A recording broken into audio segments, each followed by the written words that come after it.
উন্নত চিকিৎসা সহ কয়েকটি দাবিতে গণ অভ্যুত্থানে আহতদের সড়ক অবরোধ, দুটি দাবি বিবেচনার আশ্বাস স্বাস্থ্য উপদেষ্টার।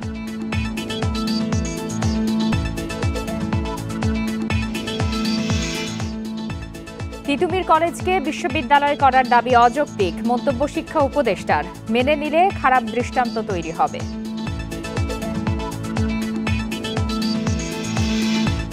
বিএনপির কেউ অপকর্ম করলে ছাড় নয়, হুঁশিয়ারি তারেক রহমানের। রাজনীতি ও দলের ভেতরে ব্যাপক পরিবর্তনের আশ্বাস।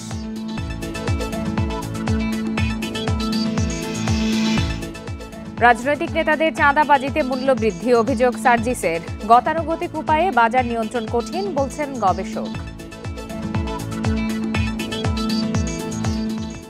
সংবাদ সন্ধ্যায় আপনাদের সবাইকে আমন্ত্রণ জানাচ্ছি আমি ফারহানা লোপা। এতক্ষণ শিরোনাম জানাচ্ছিলাম, এবারে চলে যাচ্ছি বিস্তারিত খবরে। উন্নত চিকিৎসা, দ্রুত পুনর্বাসন সহ বিভিন্ন দাবিতে আবারও রাজধানীতে সড়ক অবরোধ করেছেন জুলাই আন্দোলনে আহতরা। দাবি মানা না হলে সচিবালয় ঘেরাওয়ের হুঁশিয়ারি দিয়েছেন তারা। এর আগে বেলা 11টা থেকে শ্যামলীর সড়ক অবরোধ করেন বিক্ষুব্ধরা। এতে দুই পাশের সড়কে যান চলাচল বন্ধ হওয়ায় ভোগান্তিতে পড়ে মানুষ। জুলাই আগস্ট আন্দোলনে বৈষম্য ও অন্যায়ের বিরুদ্ধে পথে নেমে এসেছিলেন ছাত্র জনতা। এবার আহত হয়ে সঠিক চিকিৎসা এবং পুনর্বাসনের দাবিতে আবারও নামলেন সড়কে। রোববার বেলা 11:30টার দিকে সড়কে অবস্থান নিয়ে আন্দোলন শুরু করেন পঙ্গু হাসপাতাল ও চক্ষু হাসপাতালে চিকিৎসাধীন আহতরা। তাদের অভিযোগ, দেশের জন্য আন্দোলন করতে আহত হওয়ার পরও তাদের চিকিৎসায় গুরুত্ব দিচ্ছে না সরকার। সুচিকিৎসা দেওয়ার কথা ছিল, ওরা এটা ঘোষণাপত্র দেওয়ার কথা ছিল যে আমরা ডিসেম্বরের শেষ দিকে এটা ঘোষণাপত্র দেওয়ার কথা ছিল তাদের, তখন তারা দেয়নি। এর আগেও সড়ক অবরোধ করেন আহতরা। সে সময় জুলাই স্মৃতি ফাউন্ডেশন এবং সরকারের পক্ষ থেকে দেওয়া হয়েছিল সুচিকিৎসার আশ্বাস।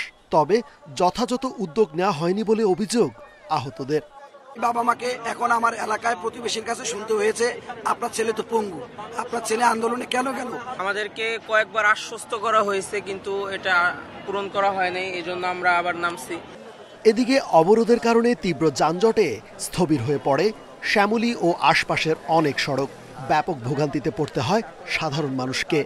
গন্তব্যস্থানে আসার জন্য আমি খুবই কষ্ট করে আসছি, যেটা হচ্ছে মনে করেন 2 থেকে 3 কিলোমিটার হাঁটাই লাগছে। অপারেশনের ডেট আছে, সে সময় মতো আসতে পারতেছে না। আমি চোখের ডিপার্টমেন্টে গিয়েছিলাম, সেখানেও একই কথাবার্তা শুনলাম। মানুষ আসলে চরম একটা ভোগান্তির মধ্যে পড়ে গেছে। শ্যামলীর আশেপাশে অন্তত 10টি সরকারি বেসরকারি হাসপাতাল রয়েছে। সড়ক অবরোধে সাধারণ মানুষের পাশাপাশি ভোগান্তিতে পড়েন রোগীরাও। রেজওয়ানুল হক, ইন্ডিপেন্ডেন্ট নিউজ, ঢাকা। জুলাই অভ্যুত্থানে আহতদের দুটি দাবি সরকার বিবেচনা করছে বলে জানিয়েছে স্বাস্থ্য মন্ত্রণালয়। বিকালে সচিবালয়ে ব্রিফিংয়ে কথা জানিয়েছেন স্বাস্থ্য উপদেষ্টা নূরজাহান বেগম। এছাড়া 30 জন আহতকে বিদেশে চিকিৎসার জন্য এখন পর্যন্ত 20 কোটি টাকা দেওয়া হয়েছে বলেও জানান তিনি। জনের জন্য আমাদের 16 কোটি টাকার মতন খরচ হয়ে গেছে। আমরা এ পর্যন্ত 20 কোটি টাকা পাঠিয়েছি, কিন্তু আমি জানি না আরো কত টাকা পাঠাতে হবে, কারণ এগুলো আমরা যখনই আমরা এই হিসাবগুলো আসে আমরা এমবেসির মাধ্যমে করি। তারা যখন ভাউচারগুলি পাঠায়, সেই ভাউচারের এগেইনস্টে আমরা টাকাগুলি পাঠিয়ে দেই। তিতুমির কলেজকে বিশ্ববিদ্যালয় করার অযৌক্তিক দাবি মেনে নেওয়া হবে না বলে জানিয়েছেন শিক্ষা ও পরিকল্পনা উপদেষ্টা ডক্টর ওয়াহিদ উদ্দিন মাহমুদ। রবিবার রাজধানীর এনইসিতে একনেক সভা শেষে ব্রিফিংয়ে উপদেষ্টা আরও বলেন, এটি মানা হলে ভবিষ্যতের জন্য খারাপ দৃষ্টান্ত হয়ে থাকবে। এ সময় মোংলা বন্দরকে আঞ্চলিক হাব হিসাবে গড়ে তোলা হবে বলেও জানান তিনি। তিতুমির কলেজকে বিশ্ববিদ্যালয় করার দাবিতে সড়ক অবরোধ এবং অনশন করেন প্রতিষ্ঠানটির শিক্ষার্থীরা। একই দাবিতে সময় বেঁধে দিয়ে সরকারকে আলটিমেটামও দেয় তারা।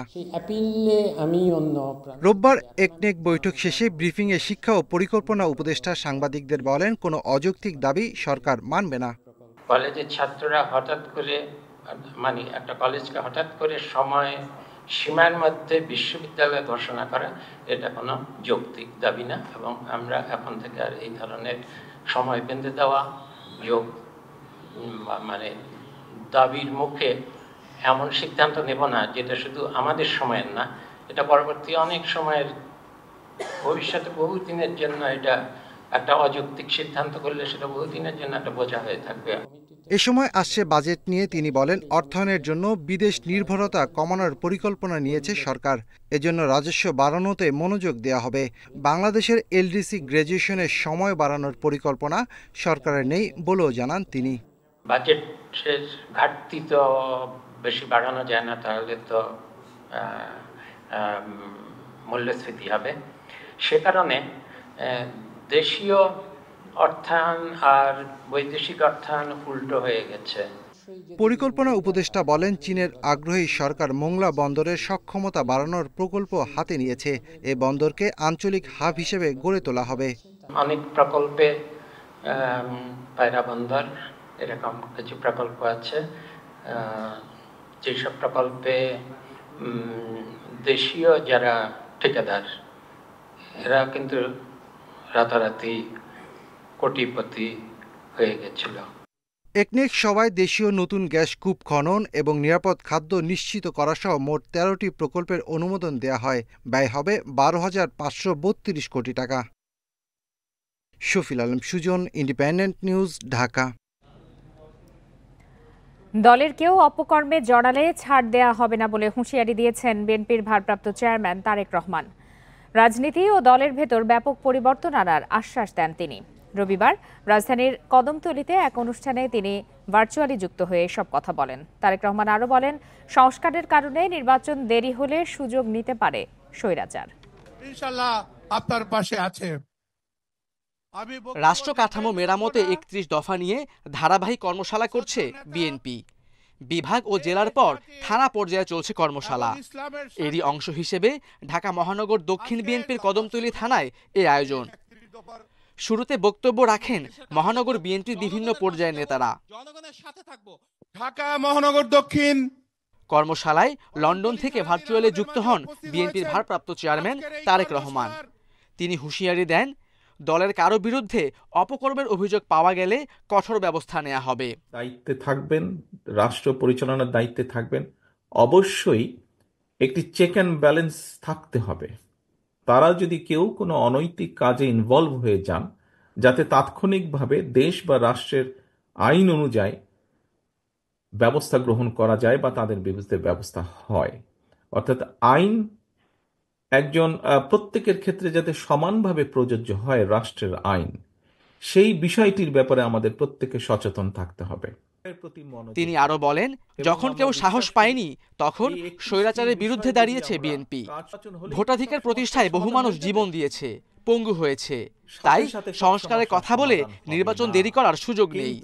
নির্বাচন হলে নির্বাচনের মাধ্যমে, জনগণের ভোটের মাধ্যমে, জনগণের রায়ের মাধ্যমে যেই দল বা যেই ব্যক্তি বা যারা দেশ পরিচালনার সুযোগ পাবে, তখন সমস্যার যে জট, সমস্যার যে গিট্টু, সেগুলো আস্তে আস্তে আস্তে খোলা ধরবে। নির্বাচন নির্দিষ্ট সময় পরপরই হতে হবে, না হলে জন অধিকার প্রতিষ্ঠিত হবে না বলেন তারেক রহমান। Khaled Raihan, independent news, Dhaka. রাজনৈতিক নেতাকর্মীদের চাঁদাবাজিতে নিত্যপণ্যের মূল্য বাড়ছে বলে অভিযোগ জাতীয় নাগরিক কমিটির মুখ্য সংগঠক সার্জিস আলমের। এদিকে গতানুগতিক পদ্ধতিতে দেশের বাজারে মূল্যস্ফীতি নিয়ন্ত্রণ সম্ভব নয়। নিত্যপণ্যের ন্যায্য মূল্য নিশ্চিতে সরবরাহ পর্যায়ের ব্যবসায়ীদের নিবন্ধনের আওতায় আনার তাগিদ দিয়েছেন গবেষকরা। রবিবার রাজধানীর একটি হোটেলে আয়োজিত এক সেমিনারে বাণিজ্য উপদেষ্টা বলেন, বিদায়ী সরকারের নীতিতে ধনীদের সম্পদ আরও বেড়েছে। গত ২.৫ বছর ধরে দেশের বাজারে উচ্চ মূল্যস্ফীতি বহাল রয়েছে। কখনো পেঁয়াজ, আলু, কখনো ডিম, মুরগির দামে নাভিশ্বাস সাধারণ মানুষের। সরকার আমদানি শুল্ক কমিয়ে সুদহার বাড়িয়েও নিত্যপণ্যের বাজারে স্বস্তি ফেরাতে পারেনি। গবেষকরা বলছেন, বিচ্ছিন্ন পদক্ষেপে বাজার ব্যবস্থা টেকসই হবে না। মূল্যস্ফীতি কমাতে মধ্যস্বত্বভোগী সহ সবার জবাবদিহি নিশ্চিত করতে হবে। রোববার খাদ্যপণ্যের যৌক্তিক দাম নিশ্চিতে করণীয় নিয়ে সেমিনারে বলা হয়, বাংলাদেশে আমদানি নির্ভর খাদ্যপণ্যের দাম বিশ্ববাজারের তুলনায় অনেক বেশি। এছাড়া দেশের বাজারের পণ্যভিত্তিক তথ্য সরকারের কাছে নেই। প্রত্যেকের ম্যান্ডেটরি লাইসেন্স থাকতে হবে, সেটি জন্য গুরুত্বপূর্ণ, যেটা ম্যান্ডেটরি লাইসেন্সটি যেন বজায় থাকে সেটি দেখতে হবে। তৃতীয়ত যেটি দরকার সেটি হচ্ছে যে একজন ডিস্ট্রিবিউটর শুধু একজনের পণ্য সাপ্লাই করবে, বিতরণ করবে, বিক্রি করবে, এটি বন্ধ করতে হবে। সেমিনারে প্রতিযোগিতা কমিশনকে শক্তিশালী করার যুক্তি তুলে ধরা হয়। মূল্যস্ফীতি কমাতে ব্যবসায়ীদের পাশাপাশি রাজনৈতিক দলগুলোকে দায়িত্বশীল আচরণের তাগিদ দেন বক্তারা। এরকম অসৎভাবে প্রত্যেকটা জায়গায় চাঁদাবাজি নামে লুটপাটের এই ট্রেডিশনটা বন্ধ হওয়া উচিত। এটা রাজনীতিবিদদের পক্ষ থেকে এই কাজটা তাদের করতে হবে।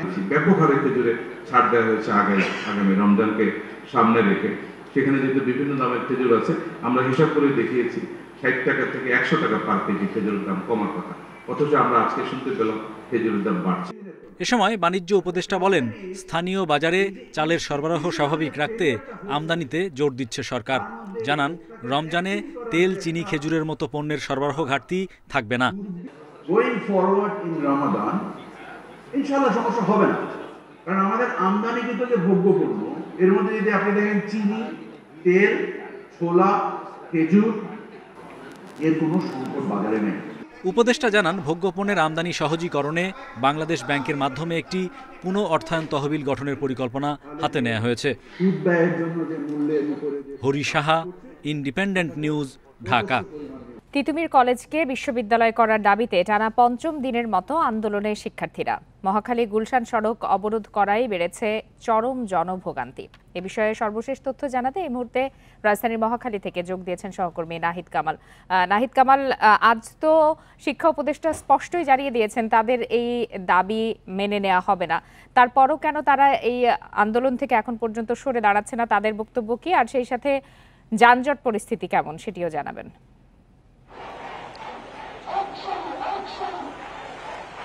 যে শিক্ষা উপদেষ্টা যখন তার বক্তব্য জানিয়ে দিয়েছেন, তারপরে কিন্তু আসলে শিক্ষার্থীরা আরও ফেলে ফুপড়ে উঠেছে এবং তারা কিন্তু সড়কে আজকে কয়েক দফা সড়ক অবরোধ করে বিক্ষোভ করেছেন। এবং আমরা দেখেছি সকাল থেকে তারা তিতুমির কলেজের সামনে এবং মহাখালী গুলশান এলাকায় তারা আন্দোলন বিক্ষোভ করেছে।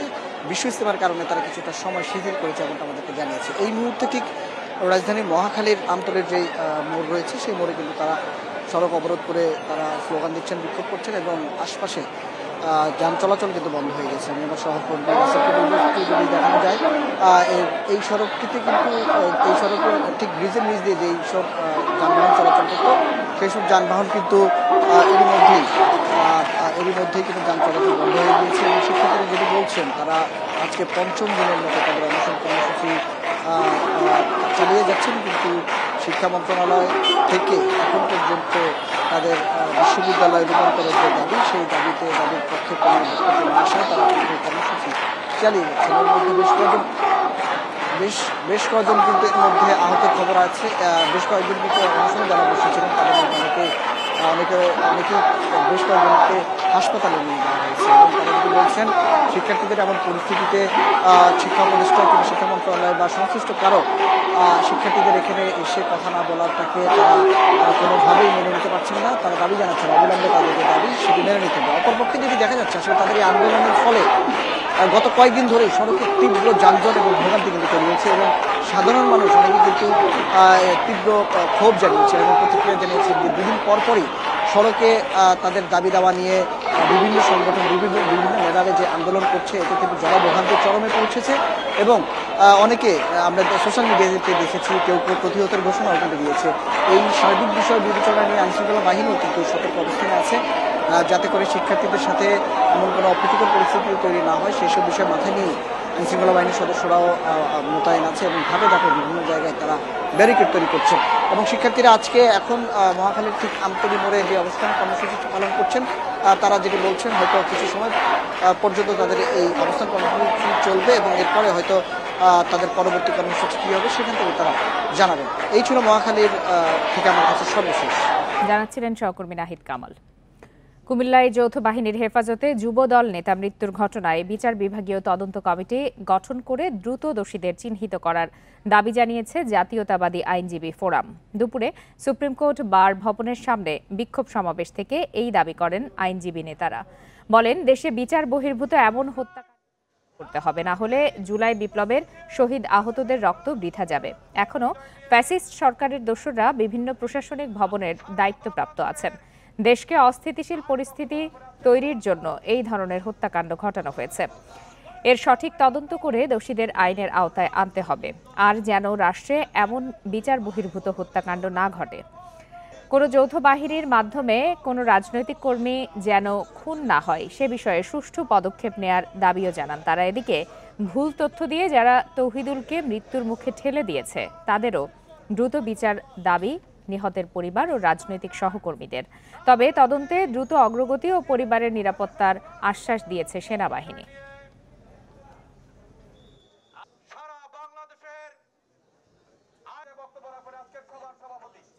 আমরা প্রত্যাশা করি নাই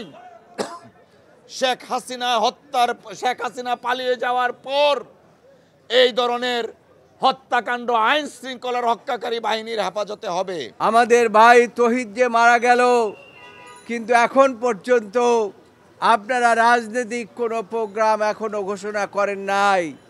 তাই আজকের এই সভা থেকে আমি দাবি জানাচ্ছি অনতিবিলম্বে একটি বিচার বিভাগীয় তদন্ত কমিটি গঠন করুন। আখেরি মোনাজাতের মধ্য দিয়ে শেষ হলো বিশ্ব ইজতেমার প্রথম ধাপ। এতে শামিল হয়ে দেশ ও মুসলিম উম্মার শান্তি সমৃদ্ধি কামনায় করা হয় দোয়া। আর এই মোনাজাত পরিচালনায় ছিলেন মাওলানা মোহাম্মদ জুবায়ের। এতে দেশ বিদেশের প্রায় 40 লাখ মুসল্লি অংশ নেন বলে জানিয়েছেন আয়োজকরা। রবের কাছে বান্দার ফরিয়াদ, দুহাত তুলে সৃষ্টিকর্তার কাছে আশ্রয় আর ক্ষমা প্রার্থনা। লাখো মানুষের আমিন আমিন ধ্বনিতের মুখর তুরাক তীর।